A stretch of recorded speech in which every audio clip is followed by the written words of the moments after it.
You ready?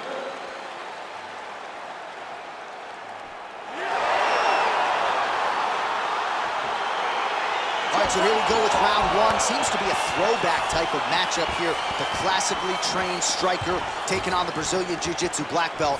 The BJJ black belt with this guy doesn't even begin to describe his credentials. It does not describe how good he is. His vast knowledge of all the jiu-jitsu positions.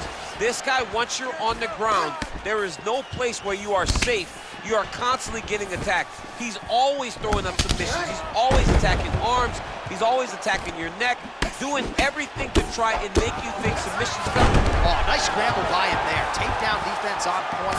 He is a master in transition. Oh, well timed with the knee to the head. Oh, beautiful level change. All right, so inside the open guard of his opponent. You gotta be careful playing around for too long here on the ground with this guy. Man, this is some serious ground and pound. He's trying to put this dude's head like through the canvas. He's one of the better ground and pound fighters we have in the entire UFC, and you're seeing why. Well, perhaps a sign of things to come as he lands a kick there. Nice kick landed by this gentleman. Look at him whip his hip into that kick. Ooh, blocks the shot. Look at how he turns his hip into that leg kick. Just misses with that one. You gotta check these low leg kicks.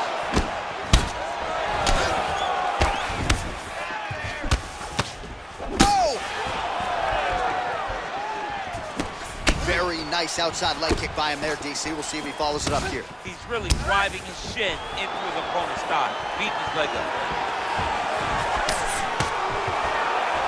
Nice job by the fighter here to continue to block the shots coming his way. You think he's trying to sort of fatigue his opponent here a little bit? He's kind of watching and seeing everything that's happening in front of him. Later, you'll see him start to counter after blocking shots. Look at the whip action that comes from him throwing that kick.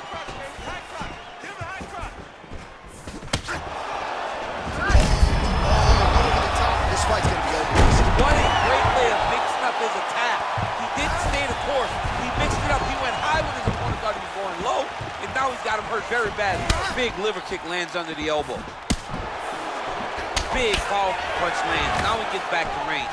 Both fighters hanging down in the pocket and both landing. Right on the button. Blocks the shot.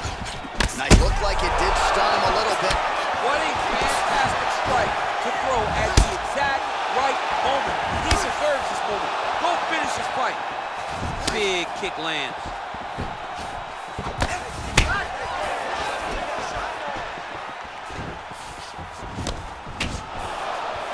Oh, a little single collar tie there. Big punch lands over the top. How's he gonna follow this? Oh, and he got tagged by that combination. His coach said on Thursday to us, it has to be punches and bunches. It has to be volume, and his student has certainly followed up on that imperative. So much volume, but the accuracy of this fighter is truly unbelievable. 90 seconds now to go in this one. All right, well, he continues to manhandle him here on the ground. Now maybe trying to get to a choke position here, DC.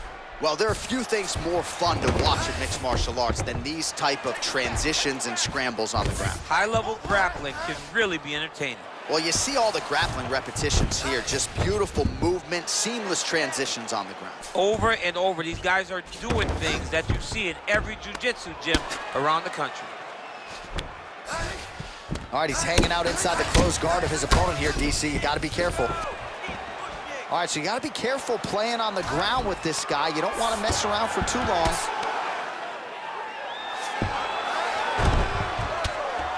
Oh, man, this ground and pound is good. Probably my favorite striking realm in MMA, and he's as good as it gets. The problem is his opponent is not controlling his posture. He's allowing his opponent to get up, and when he does, he creates distance and space to land these beautiful ground and pound combinations. Oh, nice check on the leg kick offering there. Oh, collar tie. And they separate. Beautiful kick.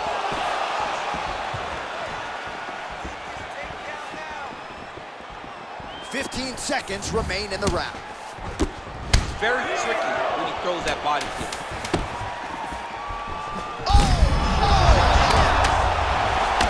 Big combination. Every time. What a round.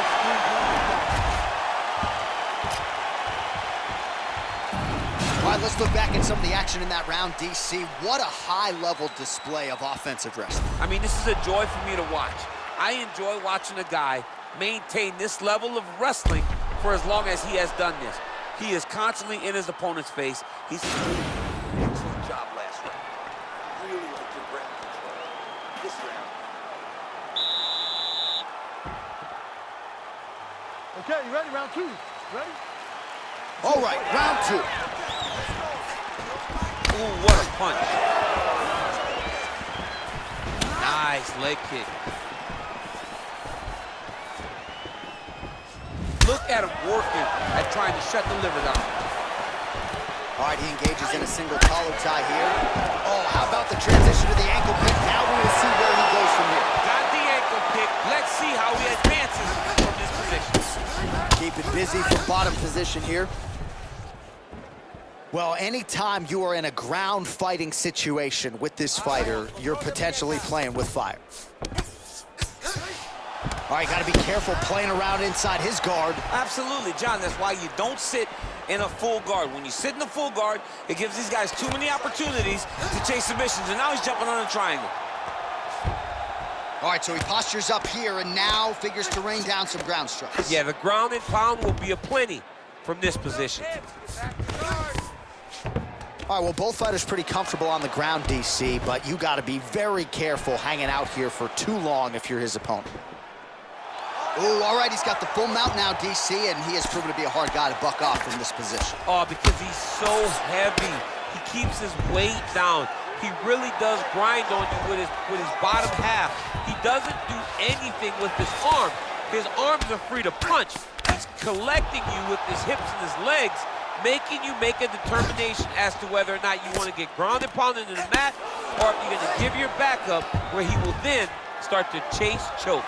A lot of energy expenditure defensively if you are the bottom fighter in this equation.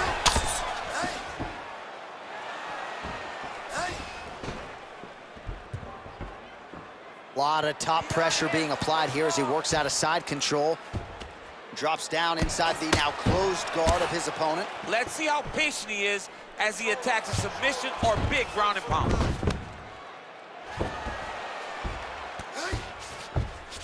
All right, well, he's got him softened up here. Oh, he passes the half guard now, and he's not posturing to land punches, so look for a submission attempt.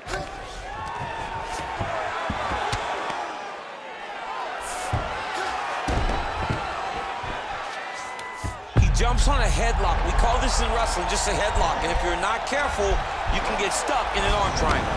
And he's out. Well, you got to be working off of your back. He's certainly doing so here. Nice punch.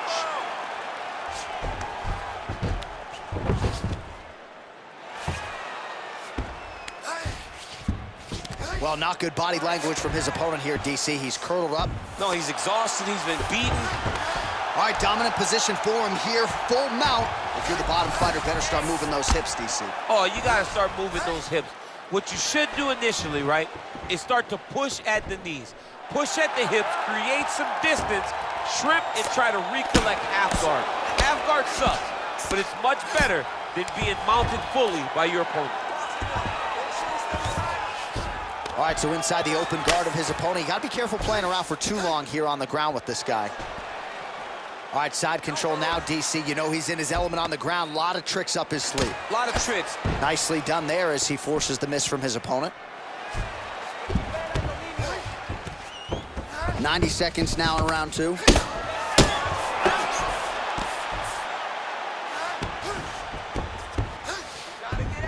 Well, you know I don't like the gi very much, but I have an appreciation and a healthy one for these type of transitions. You can tell he's been in a gi at some point in his life with the way that he moves so freely. I'm skipping jiu-jitsu next week, too.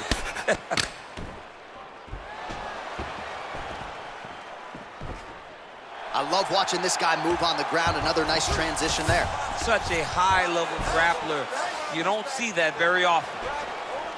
A lot of top pressure being applied here.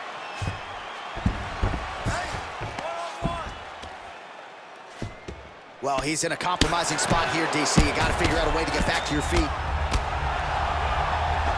All right, side control now. We'll see if he can advance position. Or now he's looking for a Kimura attack. He's going to try to use that to sweep.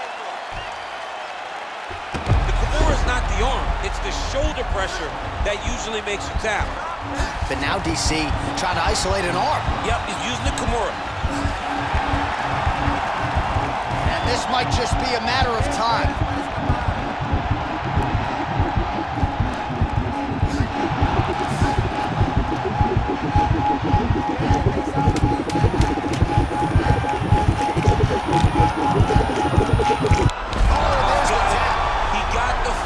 What a beautiful Kimura finish by this great fighter. And I don't care how high your threshold is for pain. When you're in that compromised state, better to tap and fight another day. It's so crazy because people think the pressure's on your arm. It's all your shoulder. When somebody has a really good Kimura, it feels like they're going to break your shoulder. That's why you have to tap.